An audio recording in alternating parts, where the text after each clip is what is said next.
Hello, this is Keith Stone with the Center for Hellenic Studies, and this is another Cosmos Society online open house. I'm pleased to welcome back as a guest Dr. Yiannis Petropoulos, I should say professor. He's a professor of ancient Greek literature at the Democritus University of Thrace and the director of the Greek half of the Center for Hellenic Studies located in Nafplio. The last time you were with us, you talked about monsters, I think, Yiannis.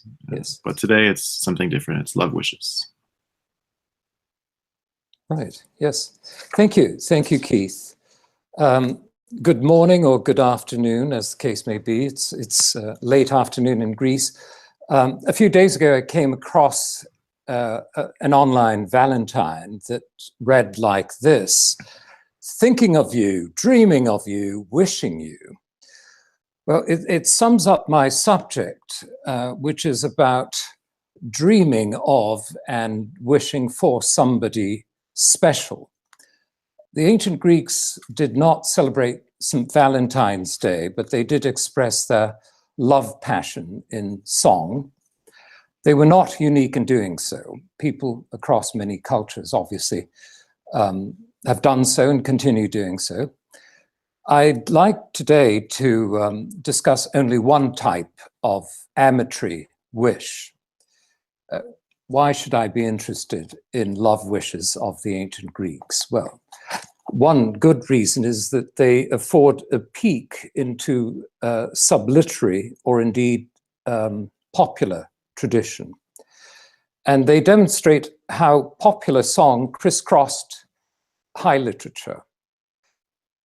My starting point is the symposium and other related social occasions. Men took turns in singing ditties of 2 or more lines as they waxed amorous at a symposium, its sequel, the komos, or at a public feast. In these and other contexts, the singers were apt to formulate a fantastic wish for a change, a metabole, into an object or animal or natural phenomenon. The imaginary change served the purpose of gaining access to the beloved. So if I may refer to my online handout, I don't know if that's possible. Is it possible? But I can read the text.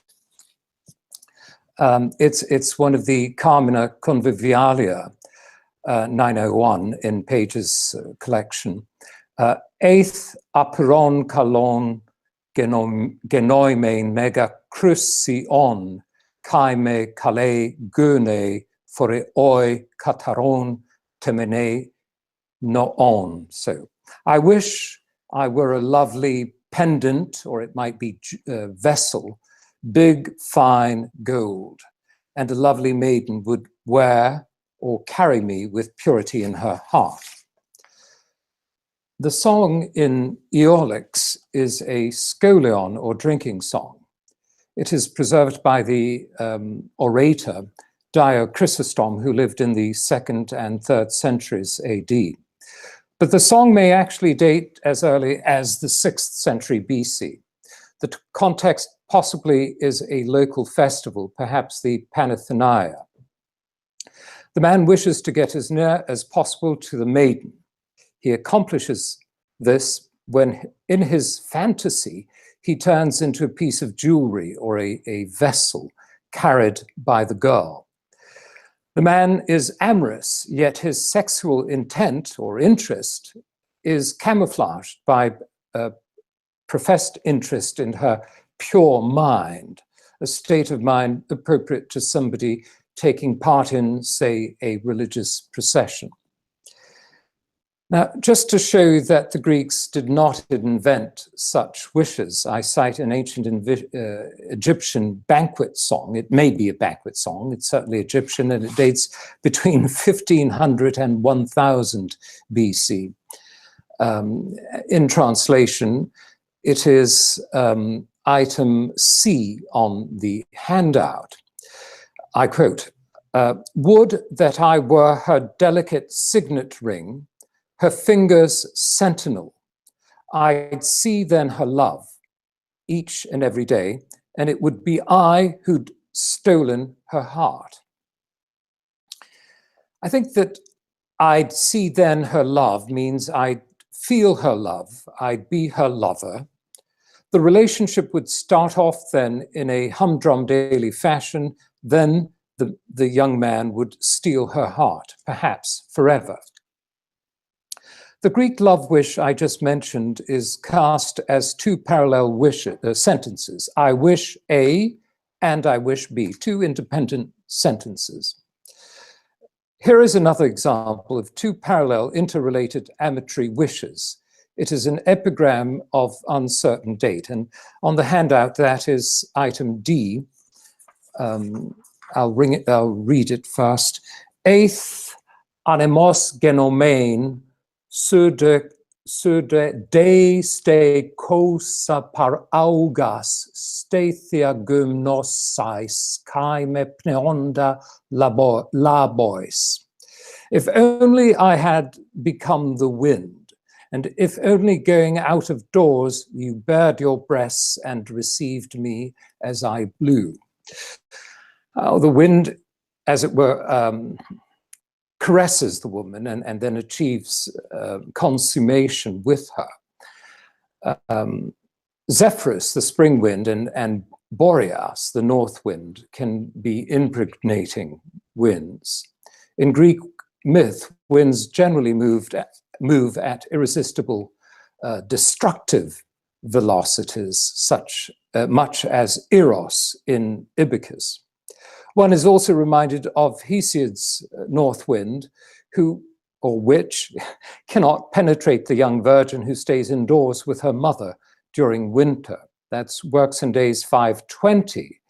He te domon en tos the phile parametere mimne. Well, to return to the epigram, the girl is unavailable so long as she is indoors. In the man's fantasy, she must go out of doors, hence par augas in Greek, which is sort of movement to the rays of the sun, i.e. to the sunshine out of doors. The wishes I'd like to look at have a distinctive syntax. They're not I wish A and I wish B, but rather I wish A so that B might take place, where B is some form of access to the beloved or the object of desire. So we have a wish and subordination, a subordinate final clause. B represents the singer's dream come true, you might say. But with Valentine's Day less than a week away, I would like to invoke Sappho, her famous fragment 1, possibly a symphotic song, and that is on your handout. It's item A, well known, I'm very sure, to all of you, and it is in Professor Naja's translation. Should I read it, or I'm sure you have it before you? It's the famous "You with pattern-woven flowers, immortal Aphrodite," and so forth.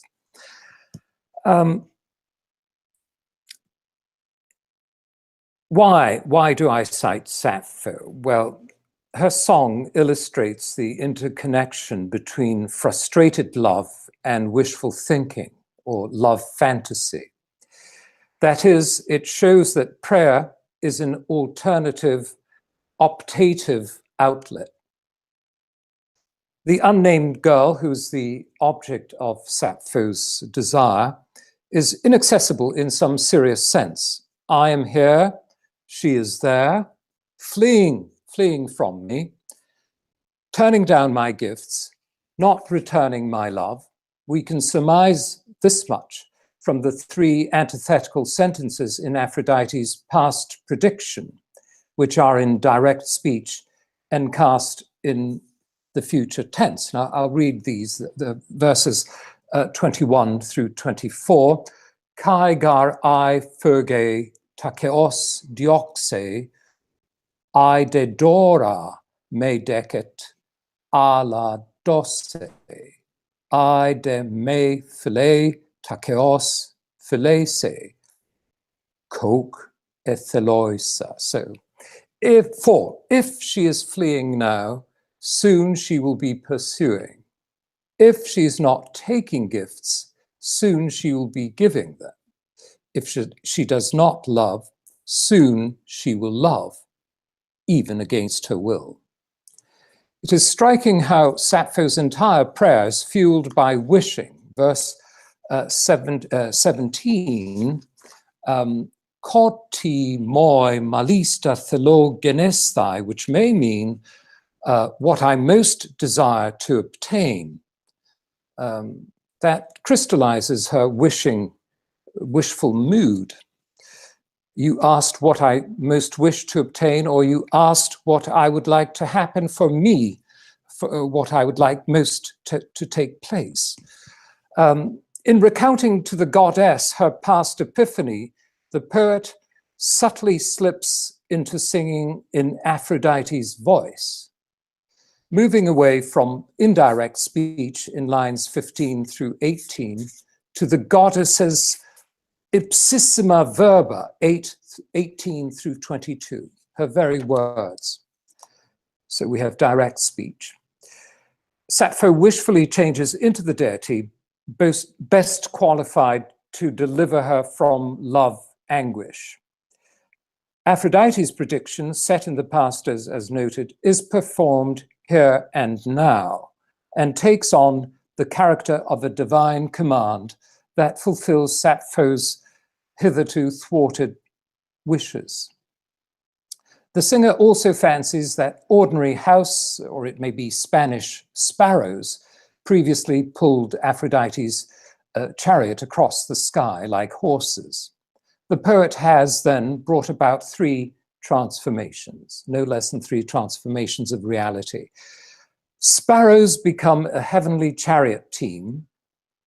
The poet turns into Aphrodite, who in turn ordains that Sappho should change from pursuer to pursued.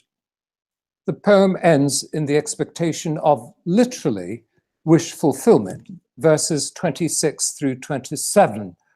Osa demoi telesai thumos imere teleson. However many things my heart, my thumos, yearns to get done, you do for me. So it's an imperative. So as Sappho shows, love and wishes go hand in hand. Wishes can become the stuff for full-fledged fantasy, and pardon the pun, but anyway. Love wishes can turn into prayer, or the opposite, imprecation, which is another form of prayer. And you can see imprecations, love curses in many genres, and one good place to find them is the papyrus spells. Anyway, what is just as striking is the common ground between Sappho and the men who deliver love wishes in the examples I shall cite. All of the wishes in these songs boil down to the predicament. It's pretty much Sappho's predicament. I'm here, she or he is there. I wish I could get closer to him or her. The beloved may be a figment of the singer's imagination. If real, the desired person may not be interested in the speaker or singer of the wish. Or she or he may not even be aware of the singer's interest in the first place. In general, the female or male object of desire may be secluded and thus unavailable, or the barriers may be symbolic, they may be figurative. So handout item 1, it's Yiannis, a poet and scholar of the Hellenistic period. He was also an editor of Homer, dating to around 280 BC. So if I may just read the translation here. Dexionikos, having caught a blackbird with lime under a green plane tree, held it by the wings, and it, the holy bird, screamed complaining. Would that I, dear love, and blooming graces, Charites, would that I were even a thrush or a blackbird, so that I might pour forth my cry and my sweet tears in his hand. So it's the Loeb translation. I've tinkered a bit with it. This is a wish of the type, I wish A occurred so that B might happen. And of course, there's hunting imagery. In Greek, it's the participle agrosas, in verse 2, having caught, having captured. And, you know, hunting, thera, kunegasion, are used in Homer and Xenophon of hunting after beauty, male and female. But here, being caught refers really to being captured by love. And you will notice cry, phthongei, in the very last verse, verse 6, and sweet tear, gluku dakri. Those two words make up an oxymoron expressing the pleasurable pain of being in love with dexionikos. But what I am very interested in is the structure. Would that I were a thrush or a blackbird, so that I could pour forth my cry and my sweet tears in his hand. I turn to my main witness of love wishes, a poem listed as Anacrondia number 22 in West's edition. It dates from late antiquity, and it handsomely encapsulates the genre of fantastic wish, which is my subject. On your handout, that is item 2, and it begins, Hey tantalo pot este lithos frigon en ochthais kai pes pot ordnis epte pandionos kelidon, and so forth. If I may, I'll just read the translation. I think it is in Campbell, the translation. Once Tantalus's daughter, i.e. Niobe, became a stone standing among the Phrygian hills. Once, or once upon a time, Pandion's daughter, i.e. Philomela, became a bird and flew, a swallow. If only I could be a mirror, so that you would always look at me, an undergarment, so that you would always wear me, water, that I might wash your skin, perfume, lady, that I might anoint you, a band for your breast, a bra, a pearl for your neck, and a sandal would that I became. Only trample me underfoot. The poem is probably addressed to a courtesan, according to West and others. Taking his cue from the mythic examples of Niobe and Philomela, the singer fancies that he undergoes a catalogue, a chain of metamorphoses. Changing into a bird, even for a man, is quite common in myth.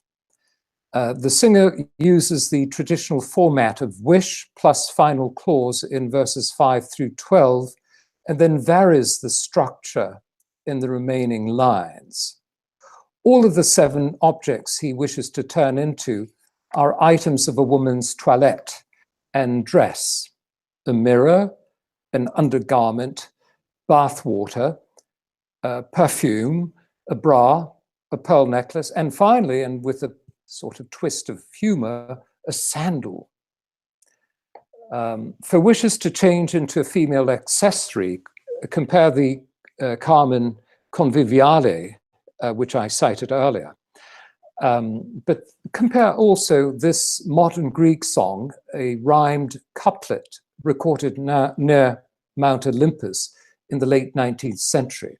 It's handout item A. I'll read it in modern Greek, if I may. Νάμουνα στο σοκάρδι σου κουμπί μαλαματένιο, να φίλουνα το στήθος σου το μαργαριταρένιο. If only I were a gold button on your inner garment, if only I kissed your pearl-like breast. But the Egyptians formulated similar wishes, so I'd like to cite handout item 2A once again, and it is again from a collection of Egyptian banquet songs, love banquet songs. Would that I had a morning of looking like the bronze that spends a lifetime with her. Lovely the land of Icy, probably Cyprus, and precious its tribute, i.e. bronze and copper. Joyous the mirror receiving her gaze. In the Anacreontic poem, the man's shape-shifting will daily afford him intimate access to the addressee. By means of the first two changes, he will enjoy perpetual contact. That's line 6. And mastos or mastoi, breasts, in line 13, is a sexually charged term, unlike sterna. If he wanted to be priggish or very puritanical, he could use the more neutral sterna, but he uses mastoi or mastos. The first 4 final clauses spell out the results of this metamorphosis. When the singer fantasizes about becoming a bra and a pearl, he leaves out the final clauses. These are lines 13 through 14. But it is readily understood that by being a bra, he will pleasurably welcome the woman's torso, and by being a necklace, he will caress her neck. Once changed into a sandal, that's line 15, however, the singer switches to an outright imperative, trample me underfoot, in line 16, which here serves as the equivalent of a final clause. This command concludes the kaleidoscope of wishes.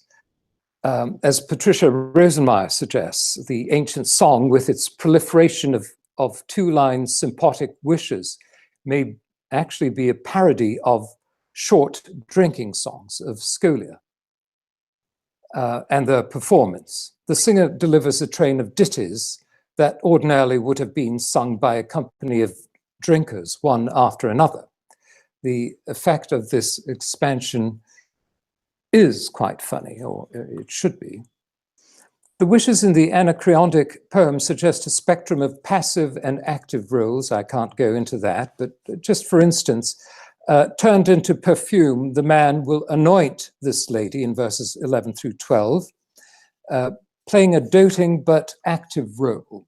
In line 6, the anticipation, hopos a blepes me, so that you would always look at me. Well, this implies a mixing of roles. The woman will gaze at him, an active action emerging from her self-inspection. But the man, being a mirror, will voyeuristic, like a voyeur, survey her. He will spy on her. The two are linked by mutual reflection. The singer's fantasy does not, however, envisage lovemaking outright. Now, I'm going to jump across the centuries to Constantine Cavafy, who needs no introduction, but he conjures an antique mirror that relishes contact with a young man of, as he puts it, perfect beauty. Here is the poem in English translation. It's entitled The Mirror in the Entrance. That's handout item 2B. Now, I'll just read the English translation, unless somebody would like to read it. Is anyone interested in, who'd like to read Cavafy's poem 2B, the English translation? All right. Sure. I'll take a stab at it. Would you? Yes, good, thank you. All right. In the entrance of that sumptuous home, there was an enormous mirror, very old, acquired at least 80 years ago. A strikingly beautiful boy, a tailor's shop assistant, on Sunday afternoons an amateur athlete, was standing with a package. He handed it to one of the household, who then went back inside to fetch a receipt. The tailor's shop assistant remained alone and waited. He drew near the mirror and stood gazing at himself and straightening his tie. 5 minutes later, they brought him the receipt. He took it and left. But the ancient mirror, which had seen and seen again throughout its lifetime of so many years, thousands of objects and faces, but the ancient mirror now became elated, inflated with pride, because it had received upon itself perfect beauty for a few minutes. Thank you very much, Keith. You read it very beautifully. And the translation is by Daniel Mendelssohn. The poet narrator celebrates in the final stanza the extraordinary good luck of the mirror in receiving the reflection of perfect beauty. The phrase, "but the ancient mirror," is amplified with a longish relative clause, then repeated alone. We wonder what will follow. The narrator has paused, caught his breath before breaking into a cadence of delectation and joy. But the ancient mirror now became elated, inflated with pride. The personified mirror has not only seen the beautiful youth, it has, and I quote, "it has received upon itself perfect beauty for a few minutes." The sighting of the strikingly beautiful boy, as Cavafy puts it, is described almost as ecstatic sexual consummation. A reflection, visual imprint, turns into contact that fills the poet mirror with frisson of delight. Through his looking glass, Cavafy has taken an erotic step further than the man in the Anacreontic poem. My very last specimen comes from Longus, Daphnis and Chloe, a novel dating from roughly 200 AD. In a soliloquy, Chloe, the shepherdess heroine, delivers an outright amatory wish for transformation that is modeled on a sympathetic or festive ditty. I'll read it in Greek. Eithe autou syrinx egenomein, hin ibnemoi, eithe aix hin hypekenon nemomai. I wish I could be his syrinx, his panpipe, so that he could breathe into me. I wish I could be a goat, so that I could be in his flock. She's still clueless, by the way, about love. Hence her wish, I think, bespeaks a diffuse sexuality as yet untutored in roles. Gnethon, the parasite enamored of Daphnis, the hero of the story, utters a nearly identical love wish. I'll read it in translation. I would gladly become a she-goat and eat grass and leaves so long as I could listen to Daphnis's syrinx or panpipe and have him take me to pasture. He's hoping here for a passive role since Daphnis rejected his earlier approach as an eager erastase or a would-be erastase. So I, in conclusion, would not be surprised if we found, Valentines containing wishes, sorry, here, who's the,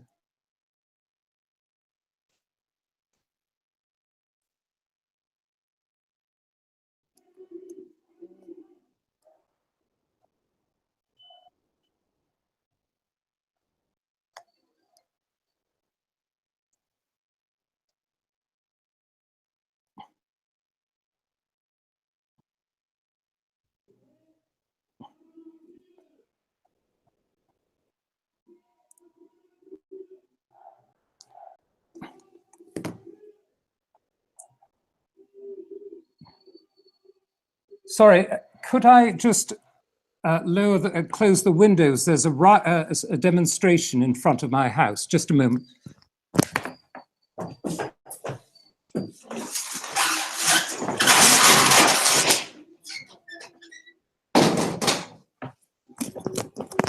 Sorry, if I may say, I'm right next door to the Turkish embassy, and there's a group of demonstrators, a far cry from Valentine's Day. So anyway, I should not be surprised if we found Valentine's, current day Valentine's cards containing wishes like the ones I discussed today. These wishes are as old as the time when men and women fell in love or generally desired somebody and had to surmount actual or metaphorical barriers to intimacy. The singers and speakers of these wishes have been susceptible, daydreamers, capable of vivid visualizations, fantasiae, or visionis, as Quintilian would say. So I end on that note, as a demonstration rages outside my house. Oh, thank you so much.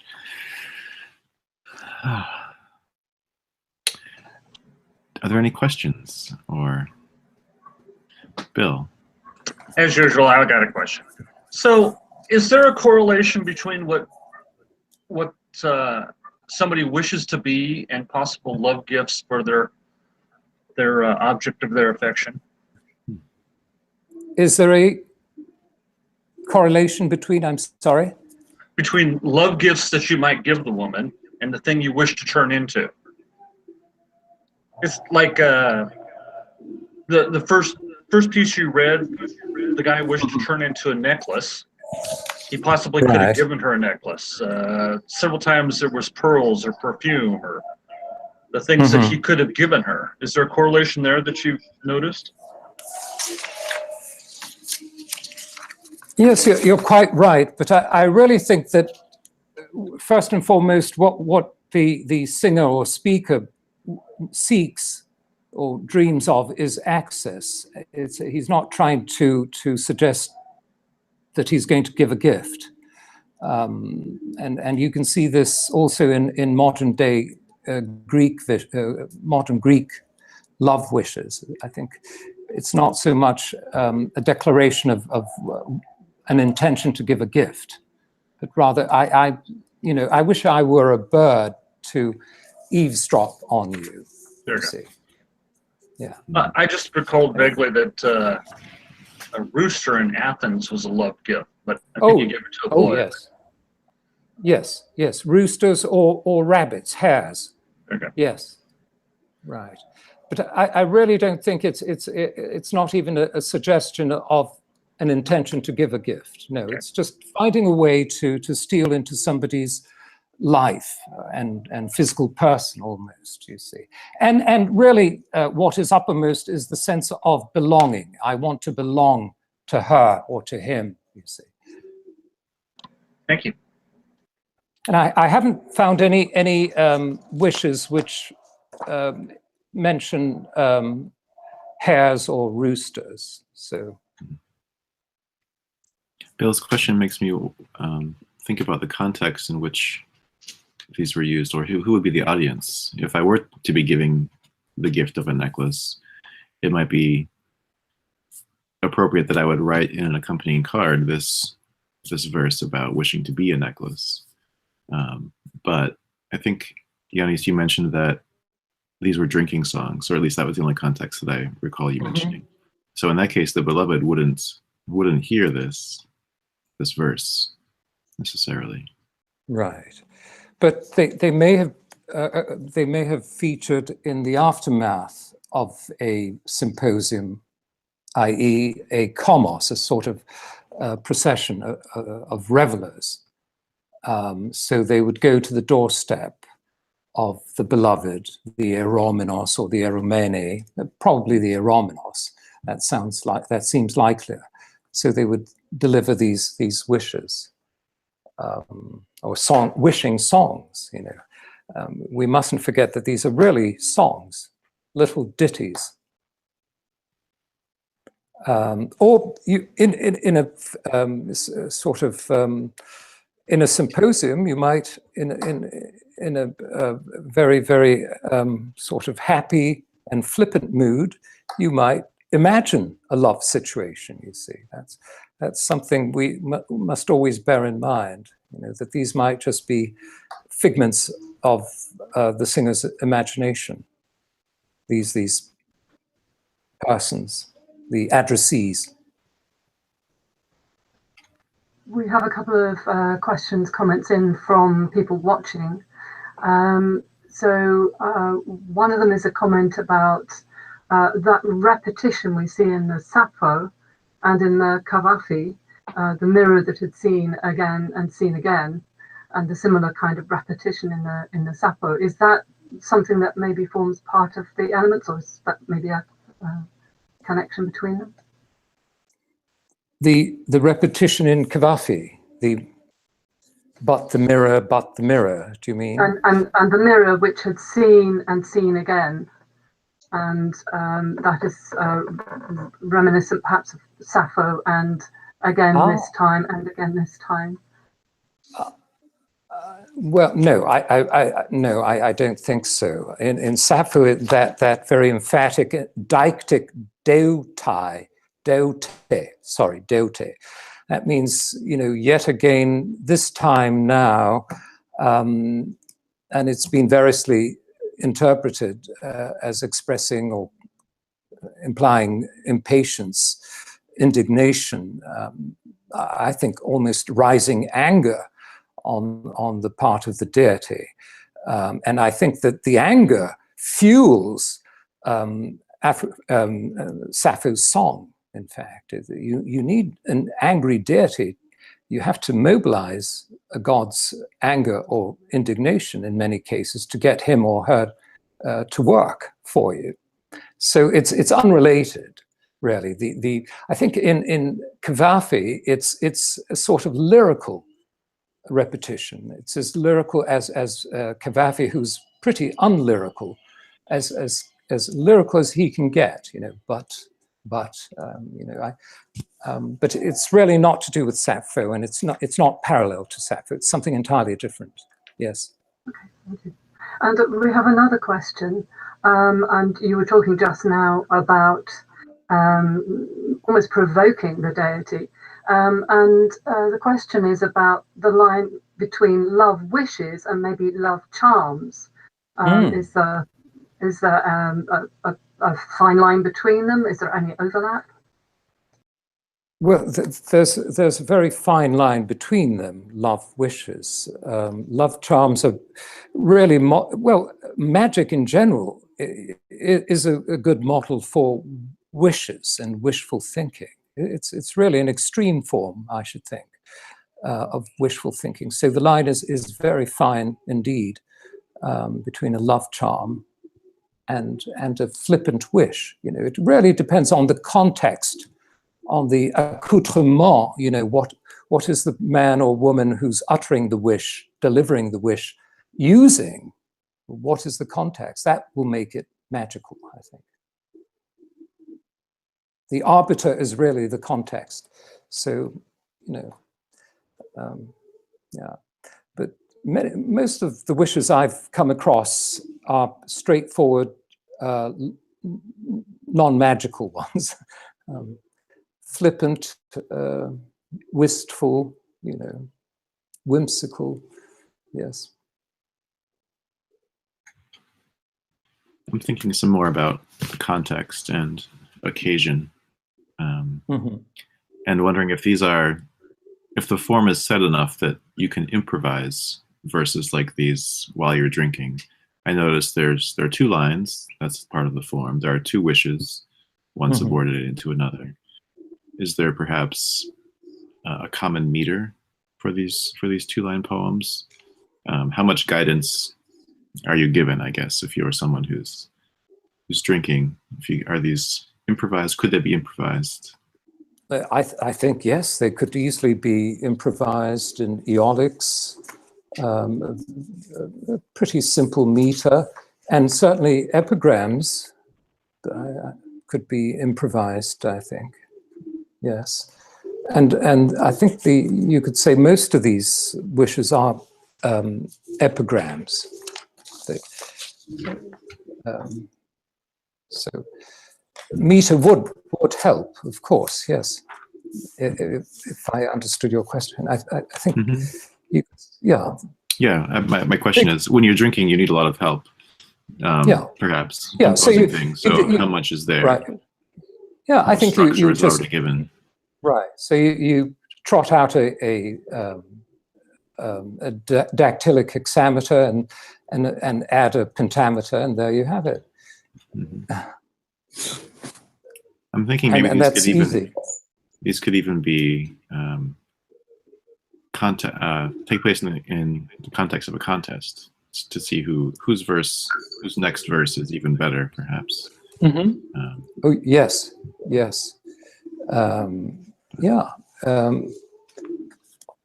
In fact, you see a lot of sort of love contests in Theocritus, for one to cite but one example. So, and you see this also in modern Greek poetry or Greek folk poetry, that you have contests or between shepherds improvising or supposedly improvising love distichs.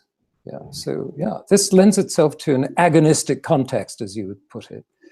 Yeah, that's the word I was searching for. Yeah. I noticed that Anne had a question. Oh, I see Maria's also waving her hand.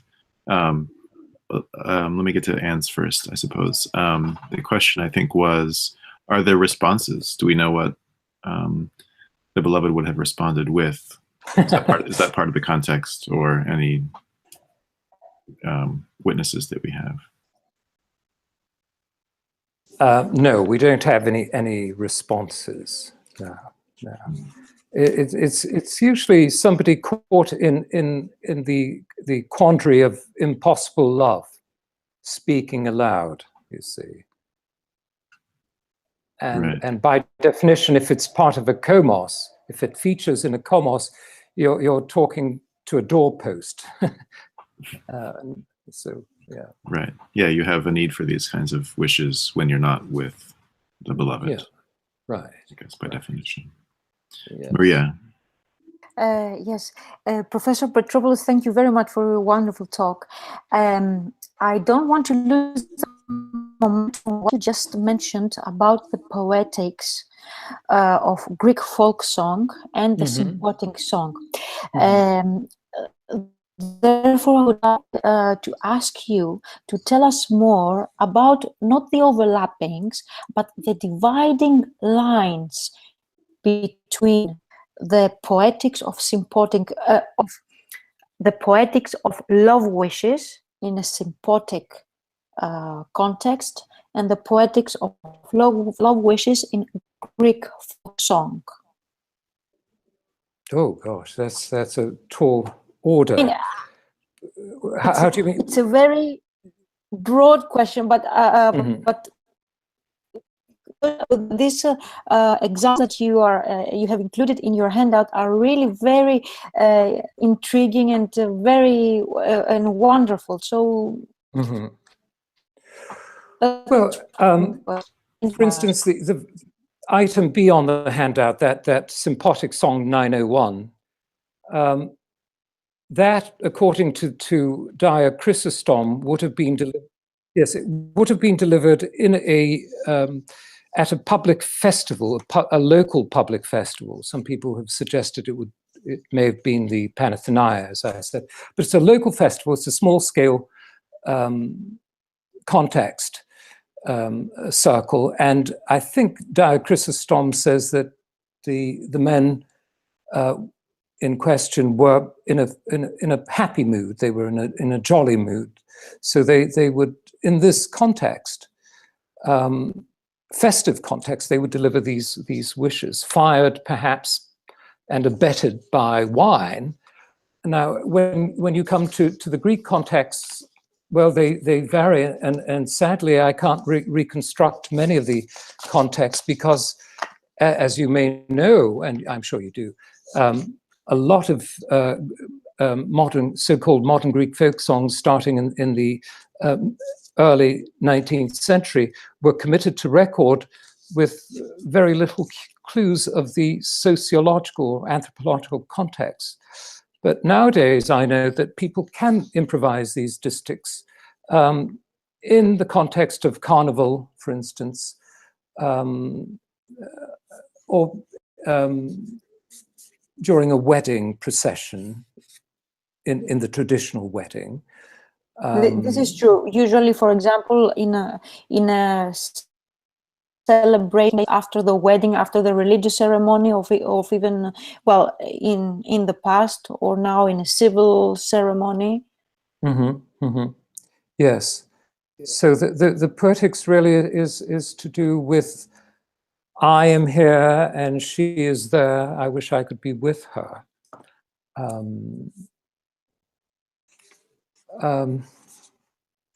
It's wish fulfillment, and it's fantasy, and daydreaming.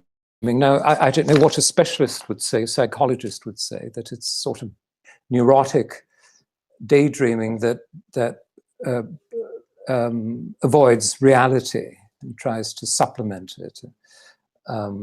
But the context is just levity, the levity of a symposium and its aftermath. And in modern Greece, it's just, it depends on the context. It would be, a carnival, apokries, a wedding, and other festive contexts, you see.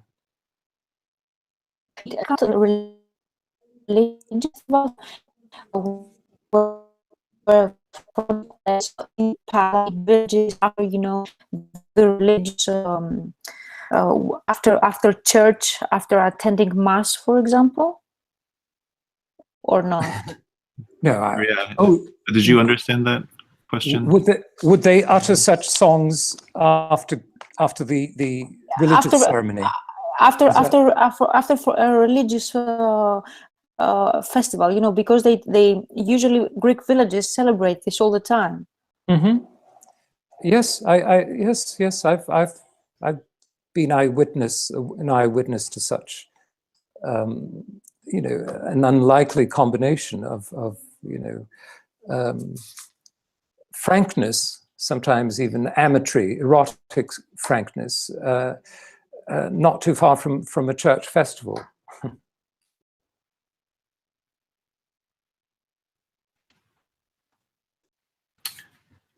I was having a little trouble with the sound there a second me ago, too. but I hope you can't hear the little demonstration outside my door. no, sounds like a komos from here. Oh, yes. I saw in the chat a remark from Ian recording a bit of Shakespeare. Perhaps you could read it. It was a comparative example, or if I can find it, I will read it. Ian, you're muted in case you're trying to. No, okay, I didn't know you were referring to me. I was just quoting from Romeo and Juliet. See how she leans her cheek upon her hand. Oh, that I were a glove upon that hand, that I might touch that cheek. Beautiful. So it, the same wishes continue. Right.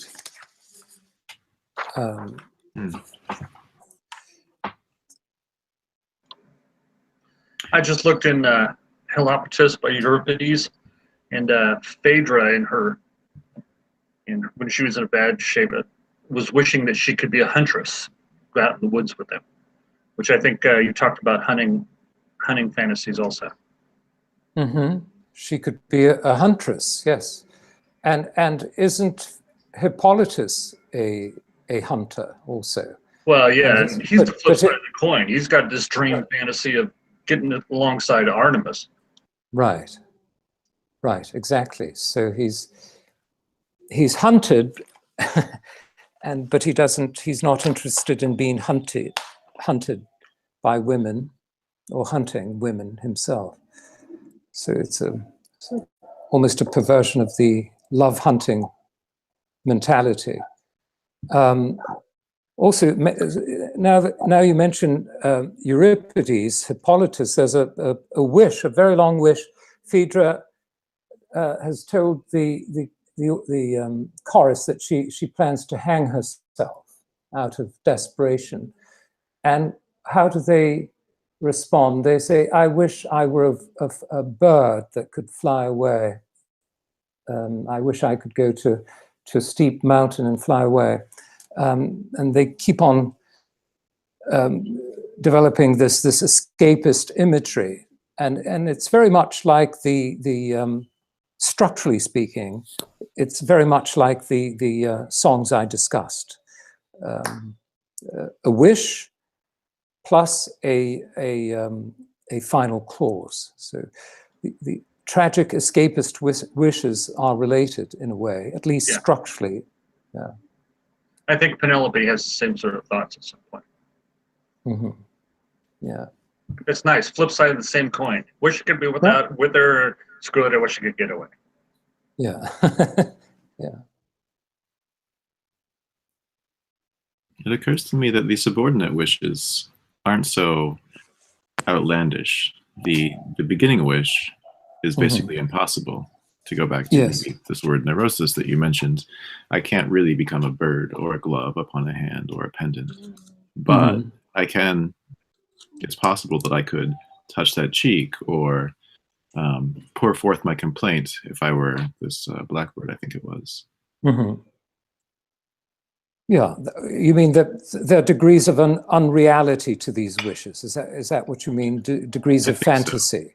I think so, and it speaks to the level of perhaps frustration that that exists in the lover, that they have to imagine something completely impossible to happening in order for them to get close to the beloved. Yes, yes, yes. Okay, so on that topic, how do we compare this to the gods who actually can become cuckoos and showers of gold and beautiful swans? It's not an impossible wish for them. No. They do it. Yeah, they do it, yes. Yeah. I don't know what the correlation is there, but it's just interesting that people wish to do what the gods do easily. And the gods never publish wishes. They just do it, right? Purely a forethought. Yeah. I saw a question from, go ahead, Yiannis. No, may I just cite the last item on my handout? It's 15th or 16th century. It's a folk song. Again, we have no clue about the context, but it's a χιλιδονάκι να γεννώ στην κλίνην σου να έλθω, να χτίσω την φωλίτσα μου εις το προσκεφαλό σου. May I become a little swallow so that I might come to your bedside, so that I might build my little nest on your pillow. Again, a transformation, a man turning into a swallow, Philomela, and coming to his beloved, to her pillow, in fact, nestling on her pillow. But again, I think the scenario is I am there, she's there. I'm here, she's there, I'd like to get close to her. And as I said, it may just be entirely imaginary.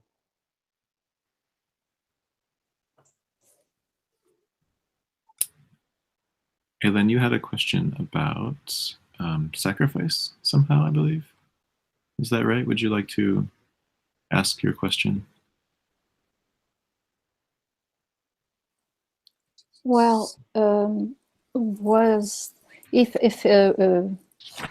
if a love wish was addressed to a deity, was there some sacrifice that was done, or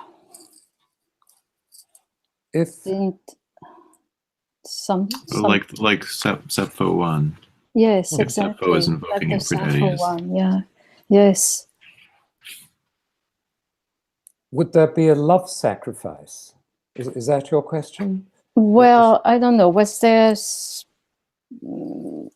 really was the idea of sacrifice present in some of the love wishes? No, No. I don't think so. I really don't think so. No. Mm-hmm. Okay. No, there is a sort of, I don't want to use the term masochistic, but there's a tone of self-abasement in at least one of the wishes. But I really don't think it's genuinely self-abasement. It's, I'd like to become a slipper under your feet, or your foot. Not that I want you to step on me, but I really want to be part of your body, your attire, your footgear. So I think many people misread some details in these wishes. It's not really, but nothing really about literal sacrifice to the gods in connection with these wishes. Not that I know of. But you have to reconstruct the context. I don't know, even of Sappho 1, we don't quite know the context. One good supposition is that it is a sympotic setting, it's a symposium. But that's just one guess amongst many. Yeah, thank you. So it's not, there's no relation with the Hiketeia then? No. No, no, okay. Not that I know. No, I don't know. Although Sappho does say lissomai, which it is a sort of, entreaty. It is an entreaty. In my mind's eye, and I'm perhaps being fanciful like many of these singers, I imagine her near a statue, an image of Aphrodite, if you could accommodate one in a symposium. So she's whispering, or make-believe whispering, in Aphrodite's ear, but I don't see any sacrifice, really, no. I was wondering about, gift giving anyway, if that's not just like a participation in the sort of self-immolation and giving oneself away that we have in dedications and sacrifices to the gods. I think love of the gods, is maybe the prototype for the higher levels of love that amongst humans that we find through the Greek and Roman and down through medieval traditions down to Shakespeare. These texts that you've selected, to me, look like prototypes of courtly love expressions. Find in the Romans, they take it to another level with the concept of servitium amoris. Right, right.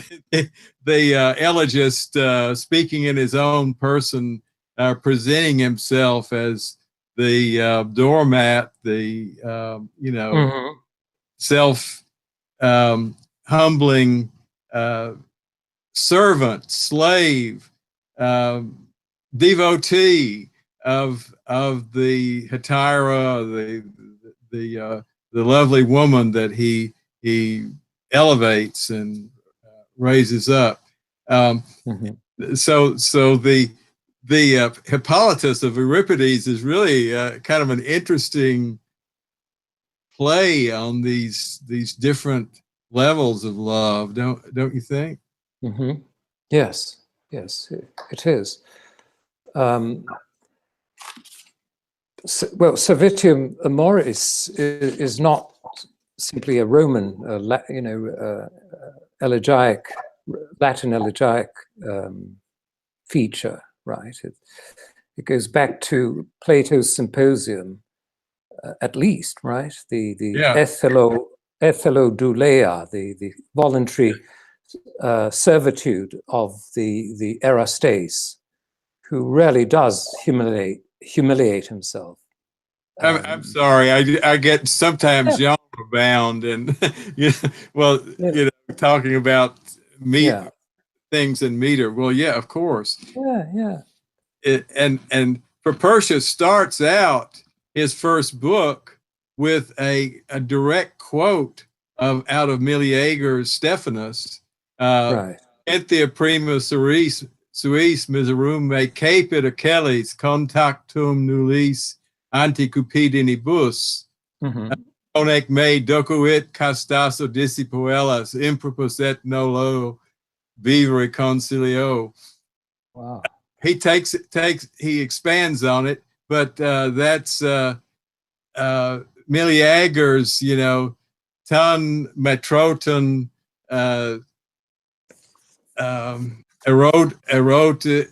eroti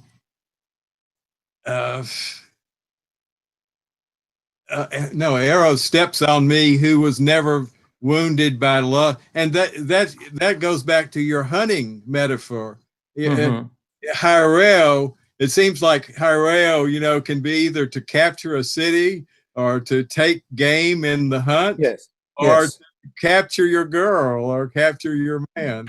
Right. Yeah, exactly. Hyreo. Well, Latin capere. Just yes.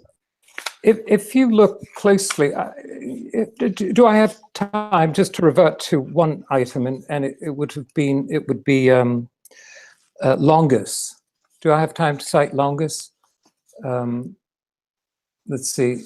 In the Longus passage, when the heroine says that she wishes she could become a panpipe, that could be read in many, many ways, and it has been.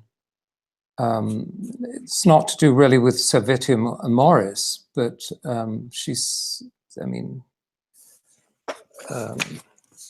some people have read that as a sort of suggestion of oral sex.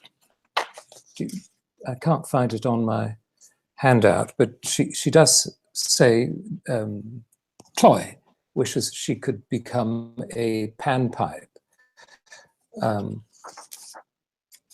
Yes, here it is. It's number 3. I wish I could be his syrinx, his panpipe, so that to breathe, the imagery of breathing is not simply impregnation, but it's also, well, it is impregnation, but it's used also in homosexual contexts. So, I wish I could be a goat so that I could be in his flock, but I really think that we might get carried away in reading too many things into these poems, into these verses, what's important, or into these songs. I really think that it, at least in her case, it's pretty innocent, and she wants to belong to her man. She wants to be a goat in his flock. She wants to be in contact with him, with his lips and so forth. But perhaps I haven't really answered your question, but I really don't think that these wishes are, very, very lewd, or they're pretty innocent as far as I see. I think C.S. Lewis was totally wrong thinking that courtly love was invented in Aquitaine or no. It wasn't. I mean, Kenneth Dover, in his book on Greek homosexuality, says that it was invented in ancient Athens, actually. Yeah. Thank you so much, Professor. Yeah. That is about time. So I would like to repeat Jack's thanks. Thank you, Yiannis, for that lovely talk. Thank you. It's well, thank you. It's been punctuated on my side by voices near the Turkish embassy. I hope they resolve their issue very soon. Perhaps they should send a Valentine to the ambassador. Okay. All right. Well, let's sign off for now. Thank you very much. Happy Valentine's Day to all of our viewers. Happy Valentine's Day to everyone. And thank you for your time. I really got a lot of very helpful feedback, and I hope I wasn't too incoherent. It's a delicate topic. Thank you very much. Goodbye, everyone. Thank you. Goodbye. Goodbye.